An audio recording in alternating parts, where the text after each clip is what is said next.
Hello, welcome to another training session. Today we will talk about Timeboard, looked at it from an agent's perspective. So before an agent can see the Timeboard in his workstation, his or her workstation, we as supervisors need to have created that Timeboard and we need to make it visible. What do we use a Timeboard for?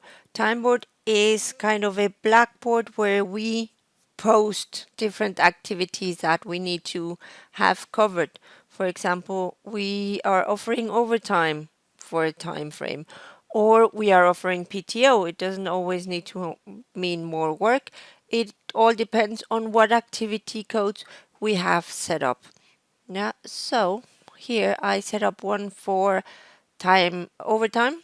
Yeah, so the agent, in order to see the Timeboard, once it's visible, it has been created, they go into schedules and they click on Timeboard. And once they click on Timeboard, we can see here there is a Timeboard, what its entity is, so which MU, when do we need this activity, and from when to when. How many slots are we offering? What is it? Extra time in this case, but we could also have offered PTO if I set this up. And I'm saying that if you want to offer overtime, we at least need 2 hours. Yeah, that's the minimum length. They can do up to 3 hours. Yeah, but at least they need to do 2 hours. We didn't define any agent data group or agent data value required, and we also didn't define the skills. But remember, when you set up the Timeboard, you can define all those parameters to make sure that the agents that sign up really are skilled for doing that extra time on that day. Okay, so they come here, click on sign up, and then we have an option. As a default, it is already going to say we are going to work from 5 to 8 on extra time.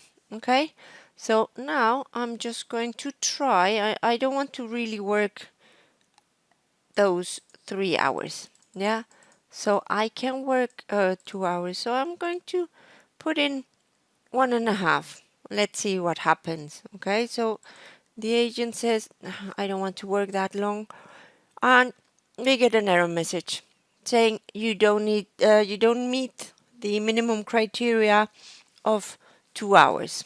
Okay, so it needs to be at least 2 hours. It can be anything above 2 hours, but the minimum will be what we have defined when we created the Timeboard. Okay, then now we click on submit, and the status of your request is approved. The Timeboard, it is not going to be looking at net staffing. It's not going to make any checks if do we need those people. It is, you decided when you created this Timeboard that you needed overtime, and the system is taking your word for it. Okay, so now if I go into my schedule to see if that activity has been added on, if I go on first, I get a pop-up saying that my schedule has changed, and I'm going to say, okay, view changes. Yeah, so it's going to take me to my weekly schedule, and as you can see here, we already have extra time. Okay, so we are going to be working overtime from here to here, and that's fine. It has been approved.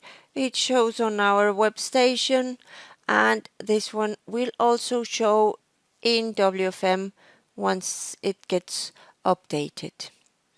Okay, thank you for listening, and I hope you found this useful. See you next time.